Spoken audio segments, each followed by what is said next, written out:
Bien, es la quinta parte de esta serie de Los peores también se aprende. Hoy vamos a ver una familia real. No real de realidad, sino real de reyes, una familia de gobernantes. Una familia que Dios me libre de lo mala que era. Se trata de la familia de los Herodes. En el Nuevo Testamento aparecen varios Herodes. Alguno de nosotros quizá pensó que era uno o que eran dos nada más, pero aparecen varios, nada más que por ahí uno no lo sabe identificar. Nosotros hoy vamos a ver a cuatro de ellos, cuatro de los principales gobernantes de esa familia. En primer lugar, veamos a Herodes, el llamado Herodes el Grande. Este rey no era judío de sangre, sino edomita. Sin embargo, medio se había convertido en judío. Había empezado a reinar en Jerusalén en el 37 a.C., sobre un territorio bastante extenso. Ustedes tienen ahí en el mapita, si pueden identificar Palestina, se van a dar cuenta que era bastante extenso. Tenía él cierta autonomía como gobernante, pero siempre en último término debía responder al emperador romano, porque toda esa zona estaba bajo la autoridad de los romanos. Herodes, algo particular de él es que invirtió grandes riquezas del Estado en la remodelación y ampliación del Templo de Jerusalén, del que siglos, como 5 siglos antes, había hecho a los ponchazos Zorobabel. ¿Se acuerdan allá por el libro de Ageo? Nehemías, Esdras. Bueno, ese templo. Ese era el templo el que estaba en la época de Jesús. El que vio Jesús era el templo, aquel que habían construido inicialmente Zorobabel y compañía, pero muy remodelado y ampliado, casi hecho nuevo, dicen algunos, por el mismo Herodes el Grande. Muy bien, Herodes el Grande tenía al menos dos serias, vamos a decir, fallas de carácter. Vamos a ver la primera en Mateo 2, del 1 al 3. La voy a leer de aquí de la Biblia. Dice: después de que Jesús nació en Belén de Judea en tiempos del rey Herodes, llegaron a Jerusalén unos sabios procedentes del oriente. ¿Dónde está el que ha nacido rey de los judíos?, preguntaron. Vimos levantarse su estrella y hemos venido a adorarlo. Cuando lo oyó el rey Herodes, se turbó, y toda Jerusalén con él. Toda Jerusalén con él. La primera falla de carácter que encontramos en Herodes es la suspicacia o intriga política. Al oír del nacimiento de un rey, se turbó, se molestó, inquietó. Supuestamente había nacido un rival suyo, alguien que podía hacerle sombra, y no le gustó nada. Este no es el único dato que tenemos de la suspicacia política de Herodes. Otras fuentes históricas también documentan sus intrigas. Se dice que como rey era un tipo muy receloso y desconfiado, que vivía sospechando que la gente que lo rodeaba quería traicionarlo y destronarlo. Hoy diríamos que tenía como una manía o paranoia de persecución, un trastorno delirante de conspiración. Así que al escuchar que había nacido un rey, supuso que había aparecido una amenaza que lo acosaría. O sea, se turbó, como dice la palabra. Es muy feo vivir sospechando que todos están en nuestra contra, que todos quieren nuestro mal. Realmente es enfermizo. Ahora vamos a su segunda falla de carácter en Mateo 2, 7 al 8, que dice así: luego Herodes llamó en secreto a los sabios y se enteró por ellos del tiempo exacto en que había aparecido la estrella. Los envió a Belén y les dijo: Vayan e infórmense bien de ese niño y tan pronto como lo encuentren, avísenme para que yo también vaya y lo adore. Cuán reverencial, cuán leal se muestra Herodes, ¿verdad?, ante el rey profetizado. Bueno, obviamente Herodes no quería adorar a ese niño, quería matarlo. Eso es lo que le dice precisamente el ángel a José. Herodes va a buscar al niño para matarlo. Así que su segunda gran falla de carácter era la crueldad o brutalidad. No importaba que fuese un bebé. Si le hacía sombra a su poder, había que matarlo. Las fuentes históricas que mencionamos recién también dejan constancia de esta barbarie característica del Herodes este.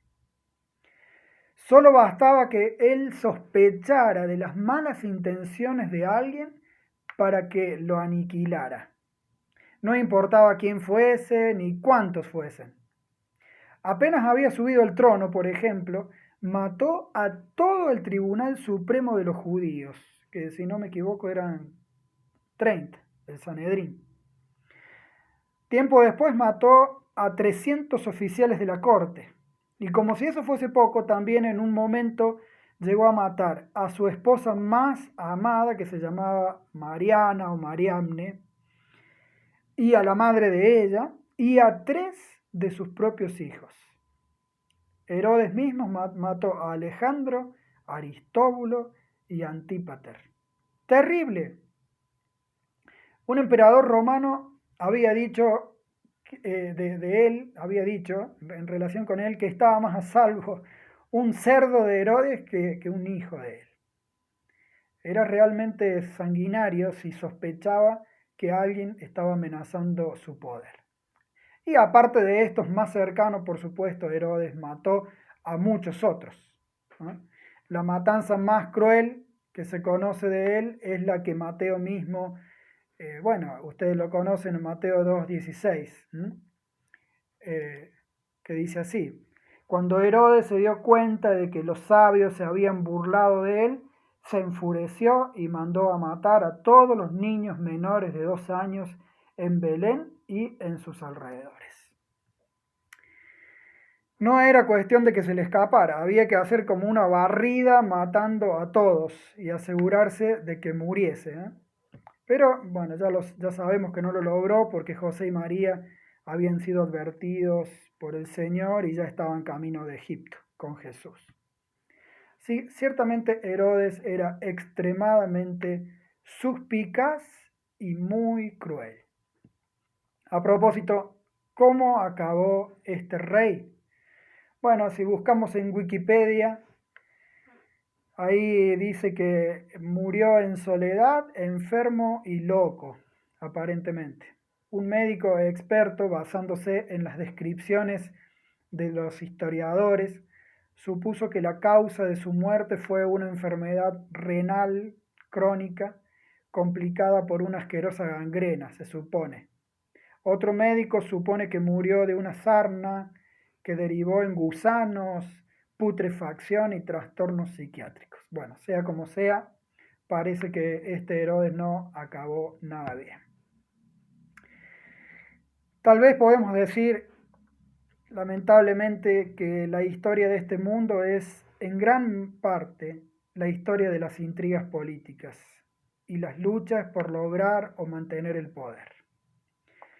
Los ambiciosos han cometido muchas injusticias, han hecho correr mucha sangre con tal de llegar o de mantenerse en el gobierno. Y nuestro país no es ajeno a eso de ninguna manera. Desde la época colonial hasta el día de hoy, la suspicacia del poder motiva mucha de su injusticia y también de la corrupción. Aparte de esto, también ha sido muy notable lo mucho que han luchado los gobiernos y las sociedades por detener o sofocar el avance del reino de los cielos, la proclamación del rey. Ya no acababa de nacer Jesús que ya querían matarlo. Unas épocas más, otras menos, unos gobiernos más, otros menos, pero siempre ha habido algo de oposición a Cristo, a su mensaje, a sus principios, sus valores. Obviamente, desde que Él no está personalmente entre nosotros, se la agarran con sus seguidores y sus enseñanzas. La idea de muchos es hacer desaparecer el cristianismo de sobre la faz de la tierra. Y ahora, algo más personal. Si estás en alguna función y ves que alguien te hace sombra o se vuelve tu rival, no permitas que los celos y las suspicacias te turben. No se te ocurra ir en su contra con hostilidad o resentimiento. Quizá quieras sacarlo del medio, no. Encomendate más bien al Señor, trátalo bien y trata de cumplir con excelencia tu función, sea cual sea. Tu mejor recomendación y anclaje a tu puesto o función, ya sea laboral o algún otro tipo de función, va a ser siempre tu buen desempeño, honestidad y respeto. Si vos tenés esto, no vas a tener mejor anclaje que esto. ¿Mm? Hay que procurar esto y confiar en el Señor y no inquietarse ni turbarse por alguien que quizá vemos cerca nuestro haciéndonos un poco de sombra en este sentido. Otra cosa más que es importante destacar aquí. Enterémonos de una vez y por todas de que Cristo es el Rey y quiere serlo también en todas las áreas de nuestra vida. Él es el Rey que va a gobernar al mundo, que ya está sentado a la diestra de Dios. Dice Pablo, es preciso que Él reine. Sí, es verdad, va a ser el Rey que va a gobernar sobre el mundo entero. Pero también tenemos que saber que Él quiere reinar sobre cada una de las áreas de nuestra vida. Realmente quiere destronarnos a nosotros y que rindamos nuestra voluntad a la suya, que seamos sus siervos humildes. Y eso es ciertamente lo mejor para vos y para mí.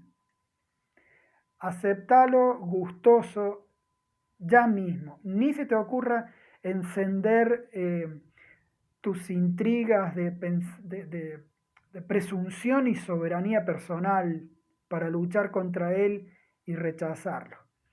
Tenemos que ser mansos y humildes de corazón delante del Rey Jesús. Será descanso y gozo para nuestra alma, para tu alma y para la mía. Amén. El segundo Herodes que vamos a ver es Herodes Arquelao. Arquelao era hijo de Herodes el Grande, el que acabamos de ver. Comenzó a reinar cuando murió su padre y lo hizo durante 10 años. Reinó sobre Samaria, Judea e Idumea, el territorio que ustedes tienen ahí en el mapa pintado de verde clarito. Bueno, sobre ese territorio gobernó Arquelao. Por supuesto, también estaba sujeto a los romanos.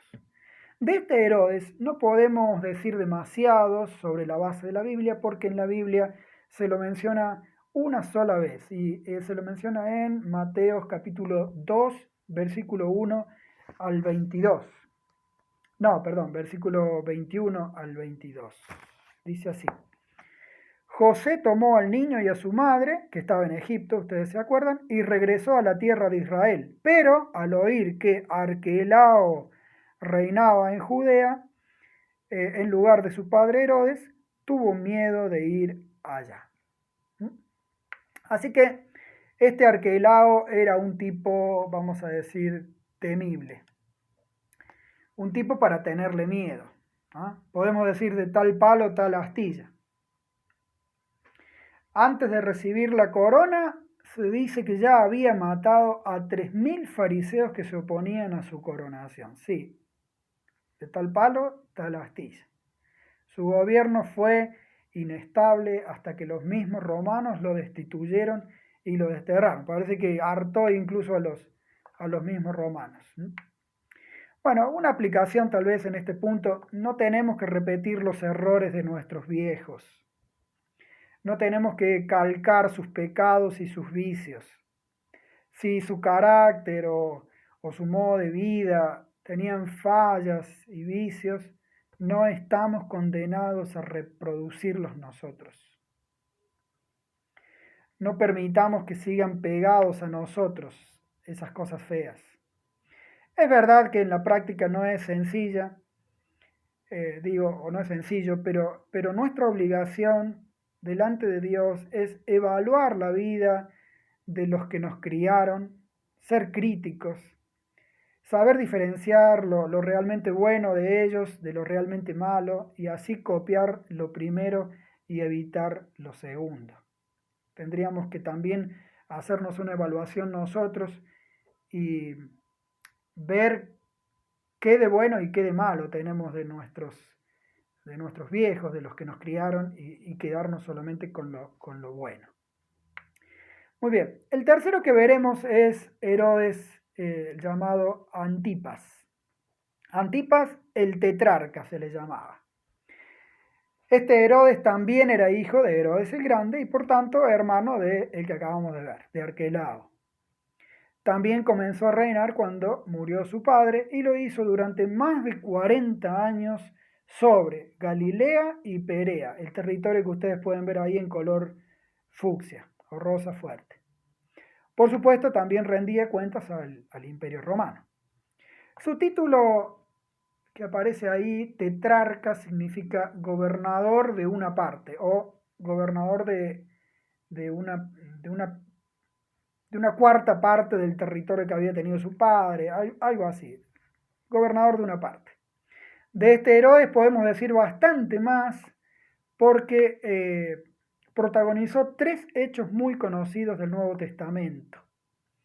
Vamos a ver el primero, que se encuentra en Marcos capítulo 6, versículo 17 al 28. Marcos 6, 17 al 28. Es bastante extenso, pero vamos a tratar de leerlo. Ustedes ya también lo conocen. Herodes mismo había mandado que arrestaran a Juan el Bautista, y que lo encadenaran en la cárcel. Herodes se había casado con Herodías, esposa de Felipe su hermano, o sea, con la cuñada. Y Juan le había estado diciendo a Herodes, la ley te prohíbe tener a la esposa de tu hermano. Por eso Herodías le guardaba rencor a Juan y deseaba matarlo. Pero no había logrado hacerlo, ya que Herodes temía a Juan y lo protegía, pues sabía que era un hombre justo y santo. Cuando Herodes oía a Juan, quedaba muy desconcertado, pero lo escuchaba con gusto. Por fin se presentó la oportunidad. En su cumpleaños, Herodes dio un banquete a sus altos oficiales, a los comandantes y militares y a los notables de Galilea. La hija de Herodías entró en el banquete y bailó, y esto agradó a Herodes y a los invitados. Pídeme lo que quieras y te lo daré, le dijo el rey a la muchacha. Y le prometió bajo juramento, te daré cualquier cosa que me pidas, aun cuando sea la mitad de mi reino. Ella salió a preguntarle a su madre, ¿qué debo pedir? La cabeza de Juan el Bautista, contestó su mamá. Enseguida se fue corriendo la muchacha a presentarle al rey su petición. Quiero que ahora mismo me des en una bandeja la cabeza de Juan el Bautista. El rey se quedó angustiado, pero a causa de sus juramentos y en atención a los invitados, no quiso desairarla.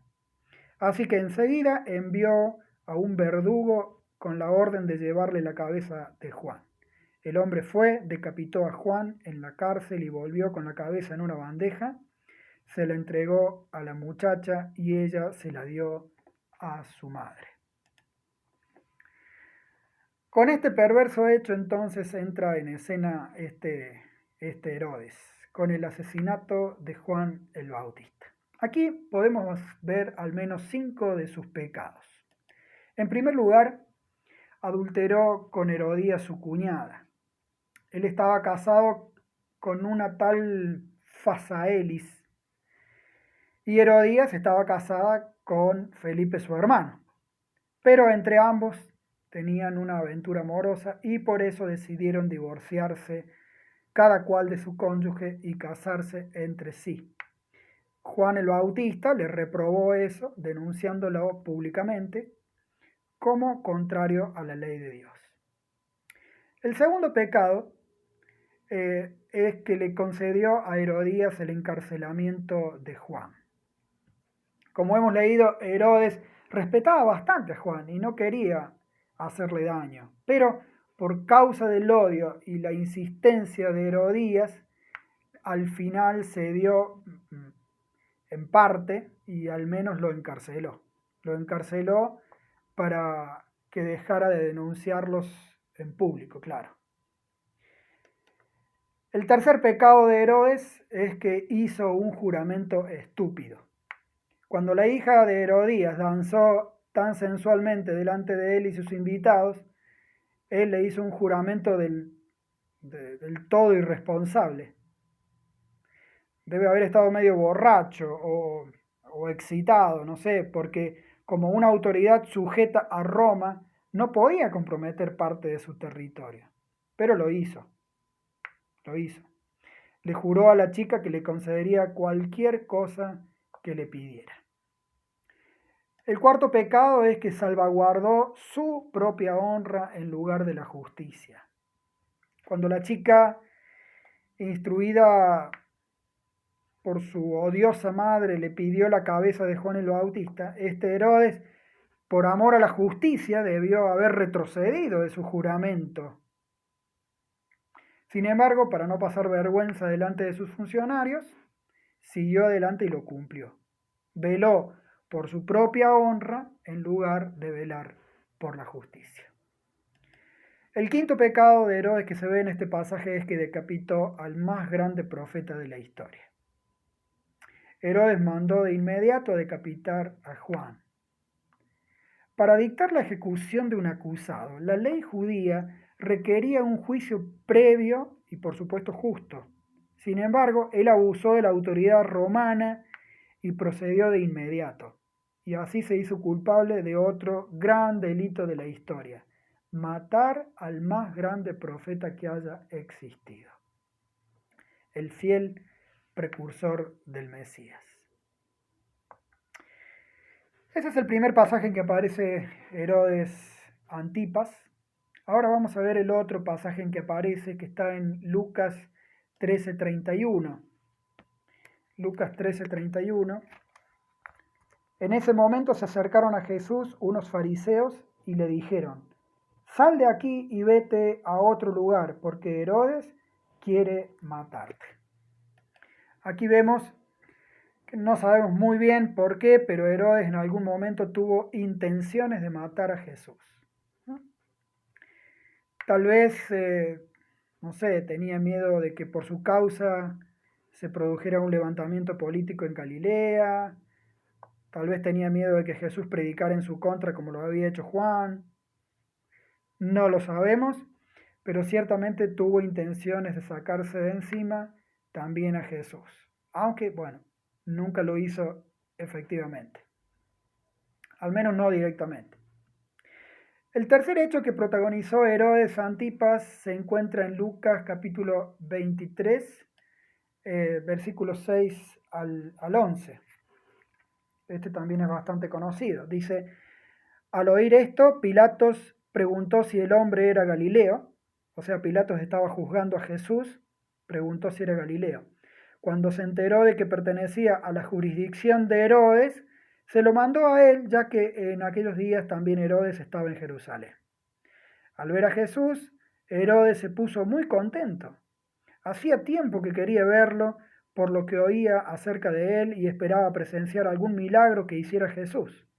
Lo acosó con muchas preguntas, pero Jesús no le contestaba nada. Entonces Herodes y sus soldados, con desprecio y burlas, le pusieron un manto lujoso y lo mandaron de vuelta a Pilato. Aquí hay al menos 3 pecados de Herodes. Bueno, el pasaje en general podemos decir que designa el burlón juicio a Jesús, pero uno de los pecados es que considera a Jesús un payaso de circo, entre comillas. no lo considera ni siquiera como un respetable maestro de la verdad, como un posible enviado de Dios. No lo trata así. Antes bien, lo ve como alguien que puede hacer algún milagro a pedido para divertirlo, para sorprenderlo, alguien que satisface la curiosidad. El segundo pecado que vemos en este pasaje es que se desentendió de su rol de juez. Como autoridad del distrito de Galilea, él podría haber juzgado justamente a ese hombre tan importante con, con acusaciones tan serias. Debería haberse preocupado por averiguar si los cargos en su contra eran ciertos y, bueno, haber resuelto con imparcialidad. Sin embargo, toma su función livianamente y prefiere evitar su responsabilidad. En lugar, en realidad podemos decir que Herodes se lavó las manos primero que Pilato. Él fue el primero que se lavó las manos en realidad. El tercer pecado que vemos de Herodes en este pasaje es que despreció a Jesús, poniéndole un manto lujoso, ridiculizándolo. Pecado a pecado, este Herodes Antipas agravó su culpa delante del Señor. ¿Cómo terminó este Herodes? Bueno, también terminó mal. Terminó desterrado por el emperador, lejos de su tierra y sin ningún tipo de riqueza. En este Herodes, para hacer una aplicación, hermanos, volvemos a ver un mal que ya hemos visto en esta serie, un mal de todos los tiempos. El silenciamiento, el rechazo, desprecio y asesinato de los enviados de Dios. Desde el antiguo Israel y hasta nuestros días, las naciones y los poderosos en general no han soportado a quienes en nombre de Dios denuncian sus pecados y los llaman al arrepentimiento. Por eso siempre se ha hostigado a los profetas, se hostigó a Jesús, a sus apóstoles, a predicadores y a creyentes en general. En lugar de escucharlos, arrepentirse y confesar con humildad, se han querido librar con injusticia y con maldad, así como Herodes lo hizo con Juan el Bautista y en un sentido también con Jesús. Ahora algo más personal que también dijimos el jueves pasado. Cuando alguien nos señale alguna falta, algún pecado, no importa quién sea, no importa cómo nos lo señale, no importa cuál sea la falta, no reacciones con soberbia, no reaccionemos con altivez rechazando a la persona. Consideremos que detrás de esa persona que seguramente tiene también sus fallas, ¿no? Detrás de esa persona seguramente está Dios buscando nuestro bien. Así que tenemos que doblar nuestra nuca, inclinarnos y humillarnos y proceder a cambiar. Eso es algo que tenemos que aprender de todos estos malos. Generalmente no aceptaban corrección. Nosotros tenemos que aceptar, recibir corrección y disciplina, sea cual sea de quien sea. Muy bien, el cuarto miembro de esta familia complicada es Herodes Agripa. Este Herodes fue nieto de Herodes el Grande y sobrino de los otros que ya vimos. Cuando su tío Antipas fue desterrado por el emperador, como ya vimos, él llegó a ser rey casi sobre el mismo territorio que había reinado su abuelo. ¿Se acuerdan que era extenso? Bueno, él llegó a reinar casi sobre el mismo territorio que Herodes el Grande. En la Biblia, este rey aparece en el libro de Hechos de los Apóstoles, capítulo 12, versículo del 1 al 3. Vamos a leerlo. Dice así. En este tiempo el rey Herodes hizo arrestar a algunos de la iglesia con el fin de maltratarlos. A Jacobo, hermano de Juan, lo mandó a matar a espada. Y al ver que esto agradaba a los judíos, procedió a prender también a Pedro. Así que este Herodes Agripa maltrató a cristianos para ganar popularidad. Por lo menos hasta ese momento, los cristianos eran una minoría dentro de aquella zona y los judíos los odiaban. Así que, queriendo ganarse la simpatía de los judíos y sin que le importara ser justo o injusto con los cristianos, este Herodes empezó a deshacerse de sus líderes principales. Primero mató a Jacobo y tenía pensado hacer lo mismo con Pedro. Pero Pedro, gracias al Señor, fue liberado milagrosamente por un ángel. Más adelante, en los versos 21 al 23, se relata lo siguiente, también de este Herodes. Dice, el día señalado, Herodes, ataviado con su ropaje real y sentado en su trono, le dirigió un discurso al pueblo. La gente gritaba, voz de un dios, no de hombre. Y al instante un ángel del Señor lo hirió porque no le había dado la gloria a Dios. Y Herodes murió comido de gusanos. Aquí vemos que a este Herodes, o que este Herodes se exaltó con extrema vanidad. Fue mientras le dirigía un discurso al pueblo, o mejor dicho, un poquito después. Ahí empezó. Dice que estaba vestido de su ropaje real. Aquí Lucas dice eso.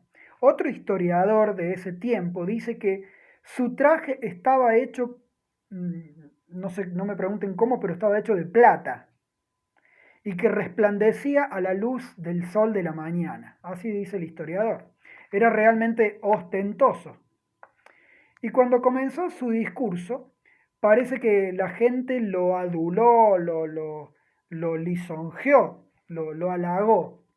Le decía algo así como, oh, tu voz es como la de un dios para nosotros. Y él, en lugar de rechazar esa alabanza tan atrevida, la recibió con vanidad.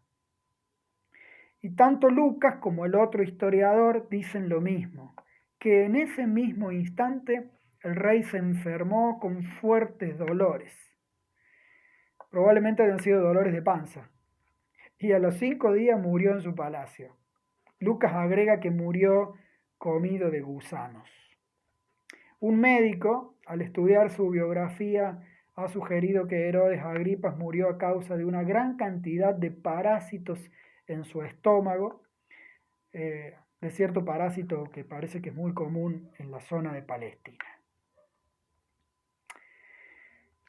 De este Herodes, queridos hermanos, aprendemos que tenemos que cuidarnos mucho de un gusano mortal, el gusano del deseo de popularidad, el gusano de la vanidad, de la necesidad de agradar y ser aceptados, de ser muy conocidos y aplaudidos, de promovernos y exaltarnos a nosotros mismos. Cuidado con este gusano, queridos hermanos, porque puede llevarnos a serios problemas o pecados. Primero puede llevarnos, y de hecho nos lleva a robarle la gloria a Dios. Toda la gloria es de Dios. Por eso el Señor nos dice, háganlo todo para la gloria de Dios. 1 Corintios 10:31. Tenemos que hacer todo para su gloria, para que Él sea el conocido, el admirado, el seguido, no nosotros. Segundo pecado al que puede llevarnos este gusano, puede llevarnos a la insatisfacción. El único que con su amor nos satisface, nos hace sentir real, profundamente aceptados y amados, es Dios, cuando permanecemos en la fe. Si nosotros desviamos nuestros ojos de Él y los ponemos en nosotros mismos, lo único que obtendremos es un vacío sin sentido, lo contrario de lo que buscamos. En tercer lugar, ese gusano puede llevarnos a maltratar a otros. ¿Mm? Si queremos estar siempre en el centro, podemos sorprendernos envidiando a otros y luchando contra ellos para sacarlos del medio, cuando en realidad Dios nos enseña lo contrario, nos enseña a preferir la honra de los demás y no la nuestra. Eso lo dice Romanos capítulo 12, versículo 10. Así que ojo con este gusano espiritual porque puede acabar matándonos. ¿Mm? Por último, es necesario que recordemos algo muy importante, hermanos. Lo que el Señor nos enseña en Efesios capítulo 6, versículo 12. No luchamos contra enemigos de carne y hueso, sino contra gobernadores malignos y autoridades del mundo invisible, contra fuerzas poderosas de este mundo tenebroso y contra espíritus malignos de los lugares celestiales. Es verdad que esos 4 dirigentes que hemos visto y todos los demás que han existido y existirán son personas de carne y hueso, hostiles contra el reino de Dios, pero tengamos siempre presente que detrás de ellos están los ejércitos satánicos y demoníacos. Estos son, en definitiva, los que urden e impulsan todo plan y movimiento contra el Rey Jesús, contra sus seguidores, contra sus enseñanzas. Son ellos los que animan a toda autoridad política, toda legislación injusta y todo juicio corrupto que trata de destruir la fe. La fe, la vida, la creación y la humanidad. Son ellos. No olvidemos esto. Por el contrario, mantengámonos firmes en el Señor, orando en todo tiempo, orando porque el reino de Dios se manifieste poderoso y que Él obre de alguna manera en los dirigentes, en los políticos, como se oraba al comienzo de este encuentro, para que sean librados, para que de algún modo también reciban la influencia del Espíritu Santo y obren más su voluntad. De esa forma, si nos mantenemos firmes en el Señor, clamando por eso, vestido con las piezas de la armadura espiritual, vamos a permanecer firmes, no vamos a ser vencidos, sino que Dios se glorificará por medio de nosotros. Que así sea. Así que, queridos hermanos, Herodes el Grande, Herodes Arquelao, Herodes Antipas y Herodes Agripa. Nos quedó uno que otro por ahí, Felipe, pero no son tan importantes para la historia bíblica. Que el Señor nos libre y nos ayude a aprender estas breves lecciones que hemos visto sobre la base de sus vidas. Que el Señor nos ayude a no ser como ellos y más bien a imitarlo al Señor Jesús y a todos sus siervos, que sí nos han dado el ejemplo para seguir sus pisadas.